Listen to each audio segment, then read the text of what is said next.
Hello, MSOE fans, and welcome to the Raider Report, where we sit down with MSOE coaches to discuss all things Raider athletics, from game reactions to recruiting news and everything in between.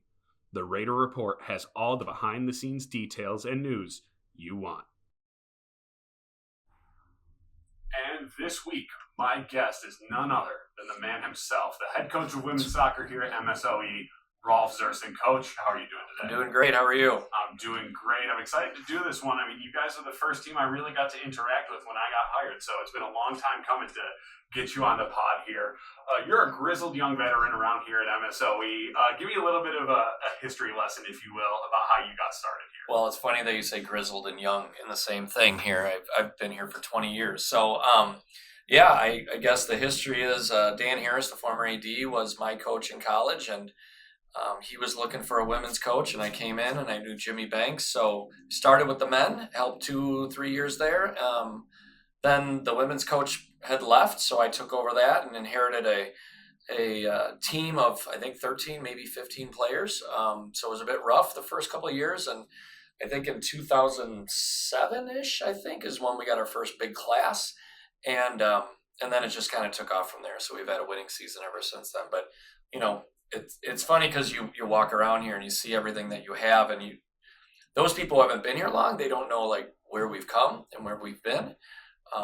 We used to practice over on the softball field with people walking through the field, so it was kind of unique.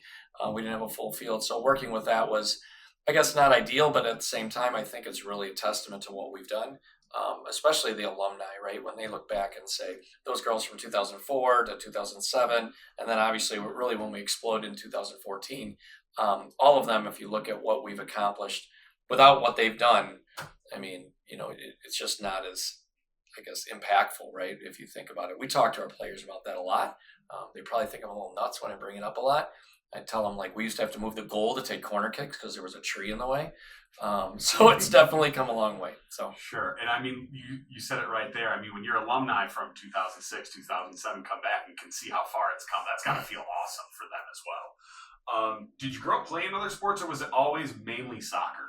Well, that's a good question. So I started out, I think it was a little bit of everything, right? My dad is a pastor, so to say he wasn't athletic would be mean to him, but I would be honest. I didn't really see him do much in terms of athletics other than swimming with the kids, right? Sure. And hiking and stuff like that. But he threw me into soccer, and I remember the first game I was in, I had jeans on and knee pads from a volleyball, and I think I scored for the other team. I went the wrong direction. Whatever, however you got to score. Nowhere to go but up from there. Yeah, right. And then I did baseball for a little bit. That wasn't my cup of tea. I played golf, or they got me into golf. I loved running. I never was on the cross country team or anything like that, but I did, soccer just naturally fit. I did basketball. And I did all those things until high school. And eventually you just figure out, like, you're not as good as some of the other kids. So you kind of like go, all right. A guy named Terry Preston came into Homestead, and he was a guard, and as a freshman was dunking, and I had trouble touching the rim, and he went on and played at Utah, and I knew my days were numbered, so sure. I'm like, I'll go you real quick. Yeah, so I went, and we were friends, and I went and played, or I went out because a lot of my friends were swimming. They're like, come swim. So I swam for a year or two, and I actually thought I was going to go swim at Valpo. I thought that was going to be my thing because I really liked it, and soccer was good, but I think the interesting thing about soccer is you can be really, really good, but I don't think you're really, really peaked till, unfortunately, beyond college a little bit. I think that's really when I peaked playing-wise. Now, the game's changed a lot, so people might argue that, and that's fine. Everyone has their opinions. But, so I've done a lot. For sure. So did you always know that you wanted to be a coach, or when did that light bulb kind of go off in your head? No, I loved soccer. And the game just developed so much and so quickly, you just kind of scramble to keep up with it. And then the next thing you know, you're, 15 years in. Yeah. I wouldn't say that I woke up one day and said, I want to be a college coach. I started out as a teacher, and I liked coaching, and, teacher salaries aren't huge. So you always try to do something else to bring in some extra money. So one thing that I knew was coaching, right? And I'm like, I played soccer, so I got to be able to help teach it. And boy, was that an eye-opening experience going from playing to teaching it, Sure. to tell somebody how to do something and maybe technically they're not there, it's difficult. But that was part of the challenge, right? Like trying to figure out how can I explain it to people that maybe don't know. Um, and I think the other part about me being then a college coach was, I was here. I don't really think I looked at it as like this is going to be a career thing or a long-term thing. But the next thing I kind of looked around and the program was growing and my time was diminishing. And I'm like, well, we got to make a decision here, right? Well, the school had to help in that decision. Do you want me full time? Because the program needed somebody here. Right. Not that they're in the place every single day, every minute, but they needed somebody who wasn't just here coming. We practiced at 3:00 those days or 3:30. So I got done teaching and bam, I was driving down here because we didn't have lights. So you had to squeeze it in, right? Yeah. And sometimes there were a men and a women's program on the same field. Sure. So it was tough. And I just looked at it and said, it's only going to keep getting bigger and better. And the school was advancing and growing. And their, strategic plans were coming to place, not like they are today, but they were starting to develop. So I think I just said to the school, I go, what do you want? You want this thing to be great or you just want it to be good? Thankfully, the AD at the time was a soccer guy. And he said, no, we want it to be good. And they brought me in. And the first part of my job was to run camps, at least start them. And so we did that, and it just kind of took off from there. So for sure. So random sidebar here. Yeah. Where do you stand on the whole football versus soccer argument? Do you ever call it football in any context? No, I don't. I don't think there's anything. I mean, I made jokingly around the players, when I'm being silly, But no, I don't. But okay, I wasn't sure if you had a polarizing take on that. Just checking. I don't. All right, if we could briefly touch on last season. Obviously, you guys won the first NCAA tournament game in school history. Talk to me a little bit about what that experience was like for you on your end, because it was one of my first weeks on the job. It's all a blur looking back now. But what was that like for you as the head coach? I mean, it was a blur. It was exciting. It was overwhelming. It was scary. I mean, there were so many emotions that were going on. We've been there, I think it was 3 or 4 times before, and I think we always played well enough, but not well enough. We showed well, we didn't get blown out, but we just couldn't get over that hump. And so I think that was the scary part, right? Like, are we just going to be, a one-team NCAA tournament and never, get through the first game and never get beyond that? So that was a bit scary, right? And then you start questioning yourself, like, am I doing something wrong, or did I not prepare the team? I mean, like, I think anybody thinks that way, right? So those were some emotions. The other one was, I mean, boy, talk about like a crazy year. We look at every game, and next thing you know, we're like, we lost. Well, we didn't lose a game, right? Well, and then IIT beat us, and they were really good, and we deserved that. But I think we ramped that one up too much. Maybe that would be my fault, but that's okay. I think you live and learn. You got your revenge in the conference tournament. We did. So. We did. But and then you get through the whole thing, and then you're just like, oh my gosh, right? Like, you have 2 losses, and you're like, boy, you just don't want to hit, or 1 loss actually. I'm sorry. You just don't want to hit that second one. You're just trying to eke it out, right? And yeah, it was just a lot of fun. The scary part too is we were going to Calvin, and we'd never beaten Calvin, and I'm like, hoping we didn't get Calvin again, and thankfully we didn't get him the first time. And I thought we should have won the second game. We didn't. They're really good, so I'm not saying anything about that. But it was a lot of fun, and it was good to have you there and Bailey there, and I mean, even my assistant coach like drove over for it. Like Dave Schempf, who's just always connected to the program, and I think we had some nagging injuries here and there, and yeah, that was a tough pill to swallow at the end because in that second game, because I don't know. You just question a lot of the stuff that you should have done, could have done, would have done. If the ball bounced differently, I mean, we'd be talking differently here right now. Right. But, I mean, everyone deals with that in sports. There's only one team that's not asking those questions at the end of every season. It's the same thing, yep. Tell me a little bit, how did camp go? Talk to me about how you go through prepping and planning a fall camp, especially when you are replacing, a decent crop of seniors. You're bringing in how many? 8?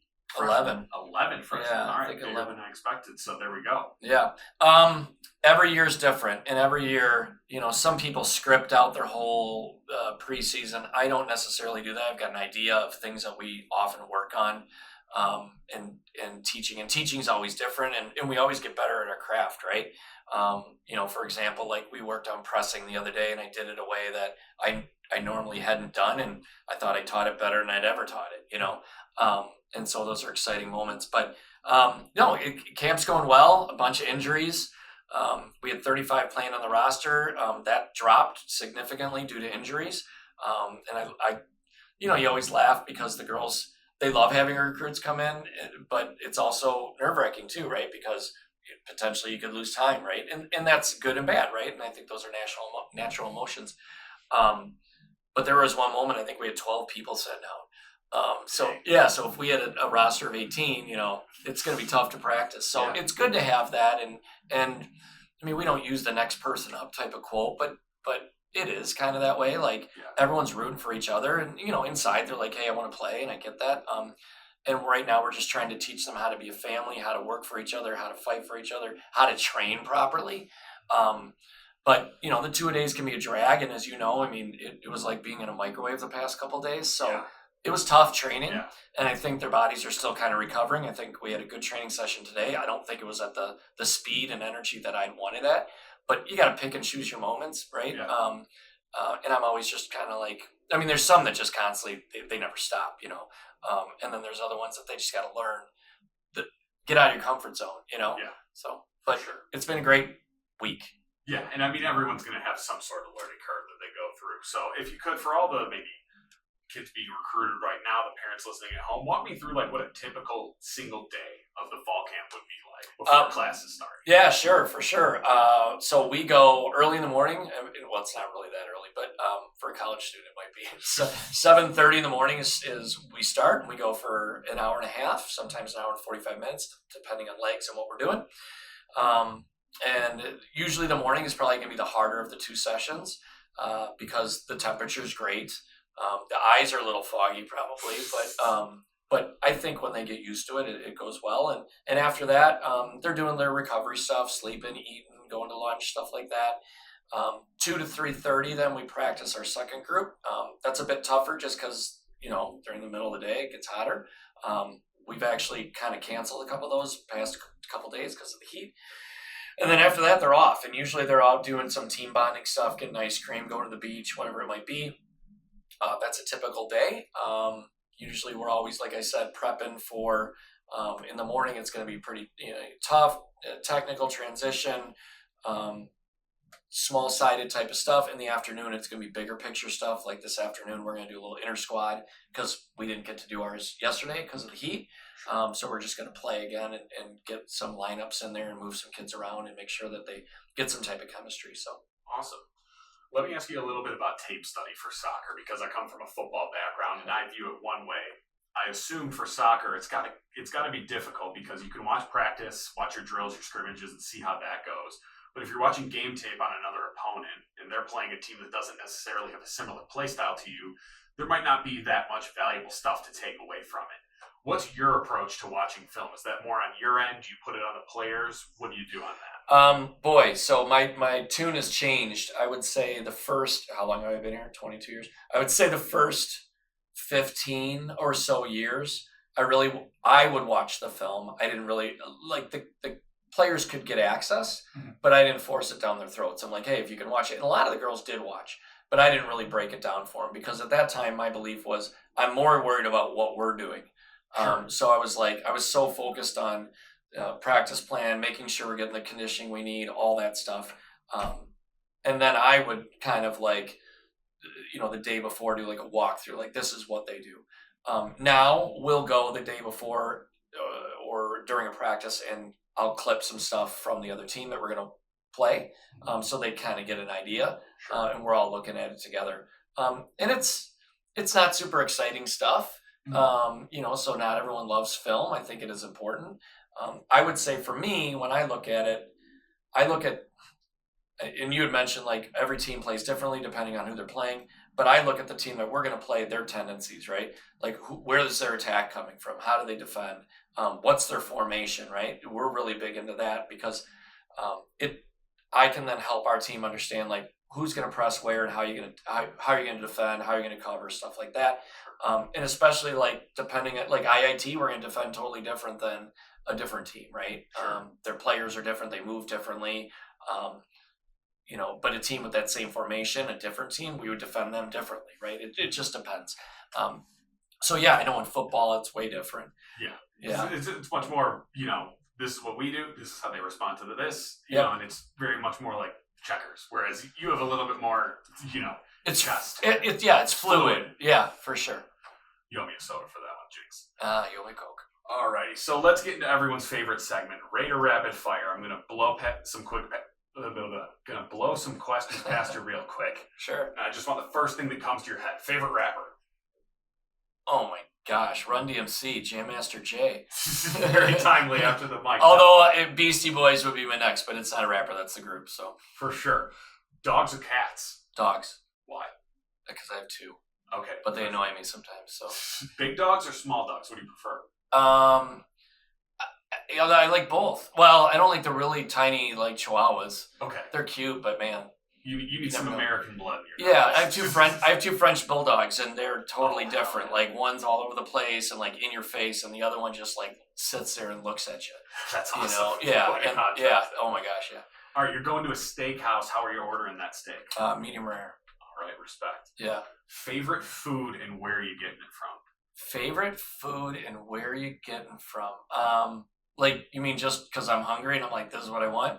Yeah. Oh my gosh. I do love a burrito bowl from Qdoba. Okay. I love it. Yeah. Over Chipotle.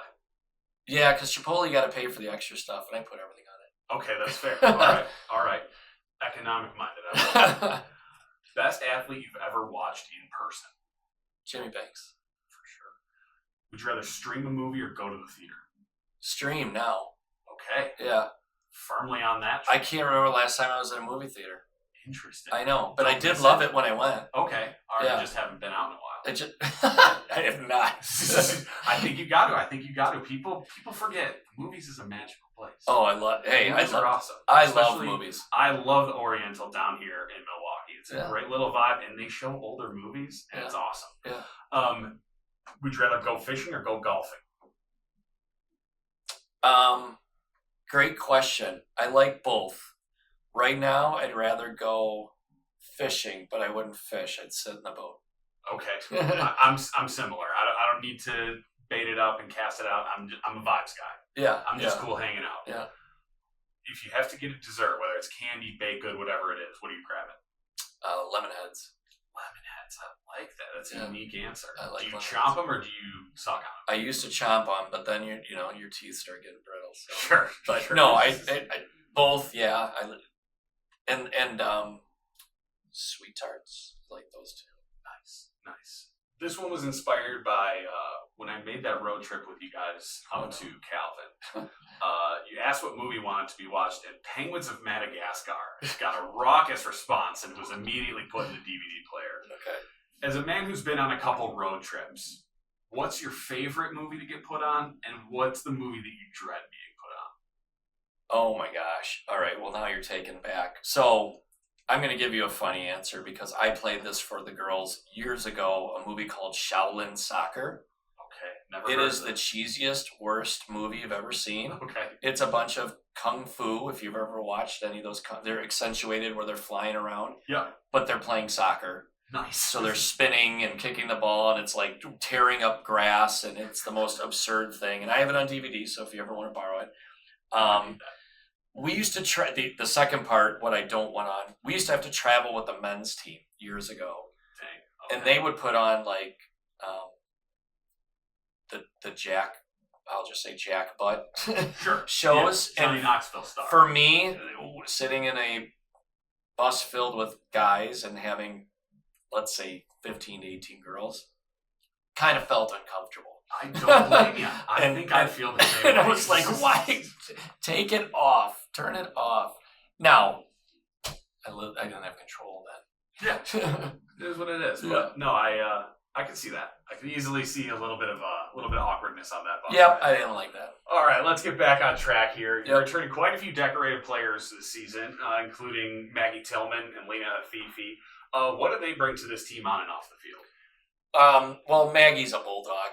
I mean, she just never quits, and she'll probably listen to this and laugh. in Oregon Bears, who knows? But like that girl, she doesn't stop working, and she has the respect of everybody on the team. And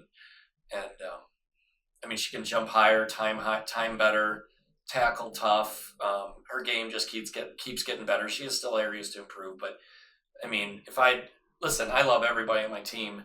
But if you're like, you want somebody who's just never going to quit, I mean, and we have a lot, we have a couple of those, right? And I think some are getting to that point also, right?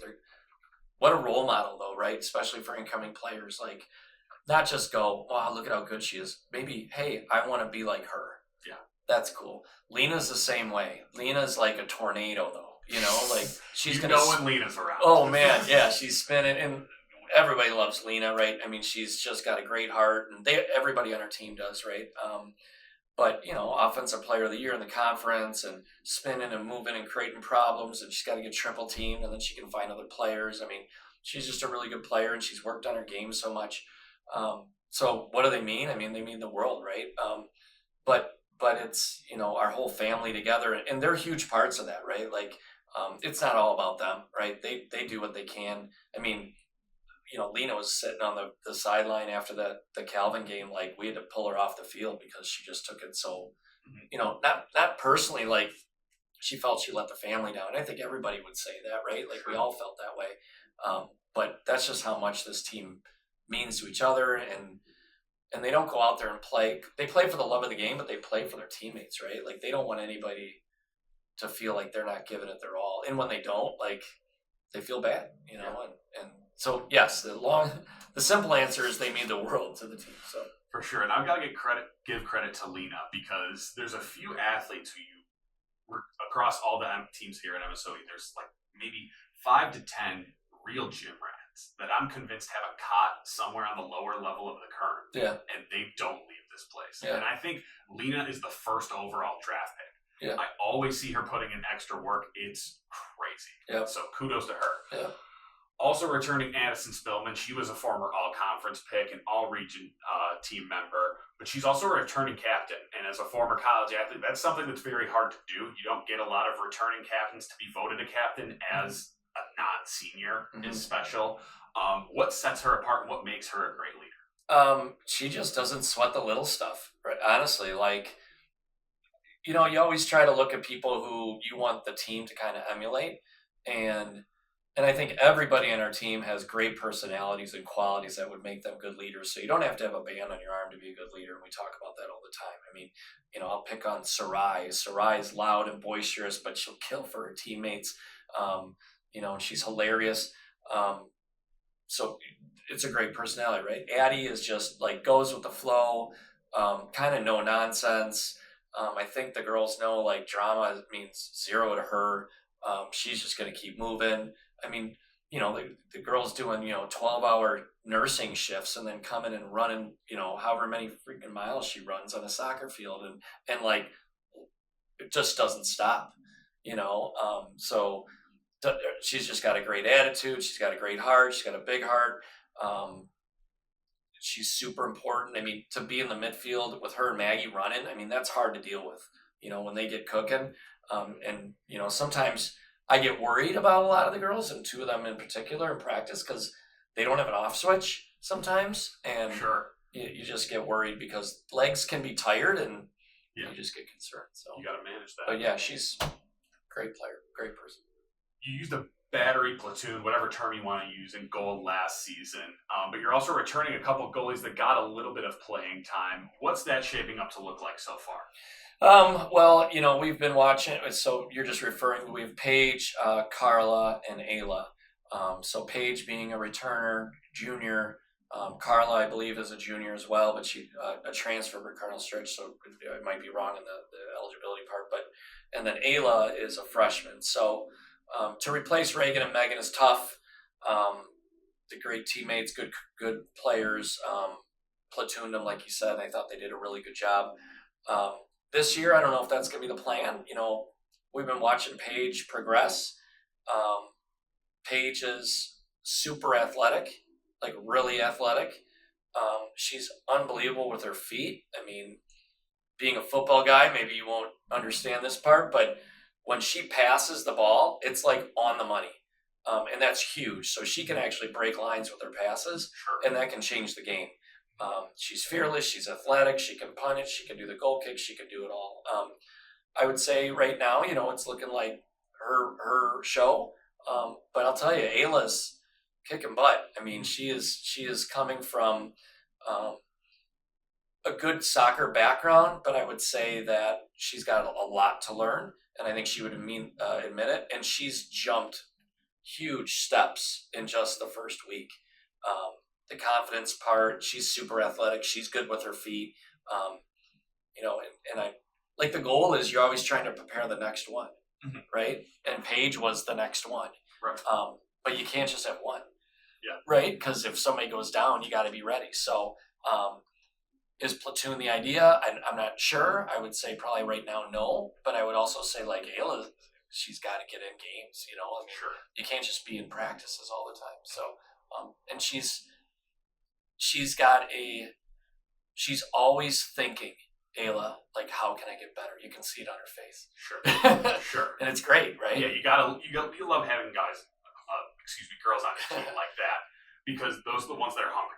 They always want it. They're always looking for what's next, and then when they get it, it's what's next after that. It's not satisfied. Right, but there's not contentment. Right, but I think the other thing that makes that duo and trio, right, when Carla starts practicing, so amazing is their interaction with each other and their personalities, right? Like, again, they'll probably be embarrassed when they hear it, but like they're so polite, nice, but competitive players, and they just push each other and they cheer for each other, and it's not a threat.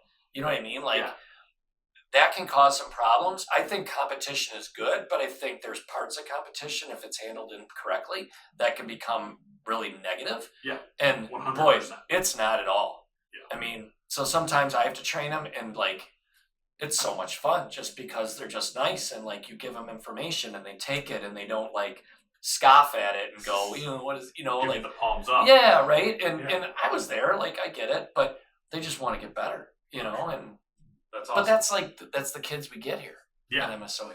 Yeah. Bred for it. So you got a couple more scrimmages coming up before the season actually kicks off, or are we wrapped up? We're wrapped up. We're ready to go. So we're gearing up here. Yep. Do you have any games circled on the schedule? Is there any that you're actively, okay, we've got this one, or is it just we're ready for the next game? First game, then when that's over, we look at the second game. I will look a couple games down the road, not necessarily for who they are, but load, right? Sure. Like, who are we playing, right? So we opened up with Wheaton, never played them. If you look at Wheaton has been a national powerhouse forever. New coach, awesome guy. He's going to have them ready to go. It's just, they're always good. So I'm really excited to play them. Do we want to win? Yeah. I mean, we're competing, right? Like, that's the goal. But we also want to make sure that we learn something, right? So you can learn in winning, you can learn in losing, you can learn in tying now because we don't have overtimes anymore. But it's going to be exciting. But then you got to think about, then we got Carroll the next game, and Carroll's loaded, right? They've got all these transfers in, and, it's a local rivalry, and we used to scrimmage them only. This is the first time I think we played them. Maybe they've played them in the past. I'm not sure.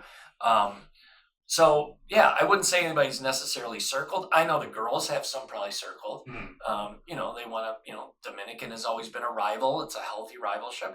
IIT is a rival, right? I'm sure they're looking at it the same way, and that's normal, right? And that's good. I respect Roshane. I think he does a great job. We're friends. He wants to beat me. I want to beat him.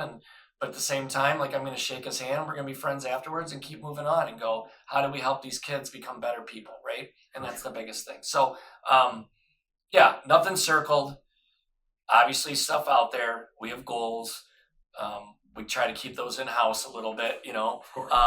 But at the same time, it's one game at a time. I mean, I referred to last year. I mean, that was a game at a time. I didn't realize what was going on till 7 or 8 games in. I didn't even think about it. Because to me, it doesn't matter, but the bigger picture matters to me. Like, we wanted to win the conference tournament. That's what we wanted to win, right? So. Yeah. So let me pull at this thread here. If you were in charge of the NAC, and I don't want to get you in trouble here, but what is the ideal way to end games that are tied at the end of 90 minutes? Is it a 5-minute overtime? Is it we just call it a tie? Is it overtime and then PKs? What do you think is the best way to go about things? All right. So me as a player, I want to play the overtime because that meant I got to play more. 5 minutes, 30 minutes. I would say 2 10s. Okay. Would be fair. Golden goals, fun. I and it's only my opinion, I know, but I thought that's fun, right? Like, hey, we can actually win it if we score right away. We can put everything out there, and I get it. Like, you can lose it too. Right. Well, guess what? That's the regular game too. So I think that's fun. I know why they're doing it. They're worried about legs, right? Yeah. And injuries. But I've never seen a team that we've played that's had less than 24 players on it. Mm-hmm. So maybe have them all prepared, right? Like manage your legs, right? And with the new system for at large and stuff like that, who even, it's the first year that they're going to use the system. Who knows what's going to happen? Do you have to have 20 wins? Do you have to have 15? I don't know. Yeah. I don't know how that's going to work yet. Sure. And some people would say I'm crazy for saying this, but I'm like, I got to worry about winning the conference tournament. Yeah. Like, that'll solve the problem right away. Yeah. You can't worry about the at-large if you just win the conference tournament. Exactly. So, yeah. All right, before I get you out of here, Rolf, I appreciate you taking the time, but you're a man of many nicknames. And I mean that by saying I don't think there's a player on your roster that you don't have a nickname for. Is that a conscious decision, or is that just who you are at this point? That is not even aware of it. I started that when I was teaching. Okay. I would give kids nicknames. Now, you got to be careful, right? You don't want one that's they don't like, right? Right. And I'm not going to say any because there are some that I have for some of the girls on the team that they don't like them, and I try not to use those.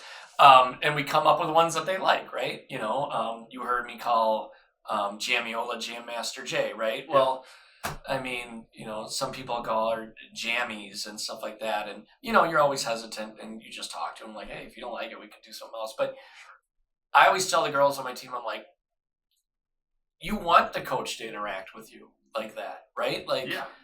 Oh, yeah. Yeah, I want to have a relationship with them and make them know that I care and stuff like that. And one way to do that is to they're all really serious. They want to be really good, but we got to have like a little bit of an icebreaker, Exactly. Yeah. I mean, when I was first getting started in college, I was having a rough go of it those first couple of days of camp. And we had a tight end who was also named Greg. And I was getting caught up because he was with the ones, he was on a ton of special teams. They called Greg, and I would just be like, and they, trust me, they were never looking for me. Yeah. Okay. So I went up to Greg one day, and I was like, hey, I think you're obviously Greg, but what if I was OG? What if I'm other Greg? Oh. And that stuck to the point where the coaches loved it, everyone loved it, and I kind of gave it to myself. I'm coming out with it. But you know what? Everyone ran with it, and it made me feel good at a time where I was feeling really, really bad. Yeah. So I'm sure that means a lot to some of those kids, especially if they're coming in as a freshman. Okay, hey, coach likes me. He at least gave me a nickname. Yeah. I'm not doing that bad. Yeah. Yeah. No, and I think some of that's just because I'm goofy. Some of it I just like people. I like talking. I love coaching. I love recruiting. I mean, I love talking to the parents and all that. I just like it. My kids will always laugh because, I'll be in the store and I'll just start talking to people and they're like, seriously? Sure. Just because I like people, right? Like, everyone's got a story, and I'm not saying like I sit down and talk for 30 minutes, but, I just give people time. I like to break the ice, right? And if it's goofy and I say a stupid joke and they get embarrassed, well, that's on them, right? Hey, it takes a lot to embarrass me. But yeah, I don't know. I just think it's fun. In some ways, it's so I remember their name. That's what I was going to ask you. It started when you were. Well, I have 3 Sammys. I had 3 Sams on the team. So the other day, I'm like, Sam, go wide, and like all 3 of them looked at me. I'm like, oh, that's right. I have 3 Sams. Okay. So now I gotta, Sammy Shaver, I go by Shaver, right? Or we've got Fleischman, right? So I call her the Butcher because that was one of my favorites. Yeah, Fleischman she's the meat man, right? Yeah. So we call her the Butcher. We got. I'm a toaster, Oster. I would always say Oster. So she's like, well, it's toast, Oster. I'm like, all right, well, you're now toaster. Which is hilarious because if you yell it on the video, we had one of my buddies at lacrosse, he called me, he's like, you really have a girl with the last name Toaster? I'm like, because that's a great name. If you toast somebody, you flew by him, right? I know. So it's hilarious, right? Because he called me about that. But no, and some don't have nicknames yet, right? I'm trying to work on them. And that doesn't mean that, they have to have a nickname. And some girls have nicknames for each other. Yeah. Yeah. You don't want to force it. Like Maggie, I call her Magnolia. Like, that's not her name. Yeah. And I don't even know if she likes it. But every once in a while I'll do it. She hasn't said anything, so oh well. Exactly. All right, Rolf. Well, I want to thank you for taking the time to join me this week, and I appreciate you chatting me up. And good luck this season. Thank you very much. Thanks for having me.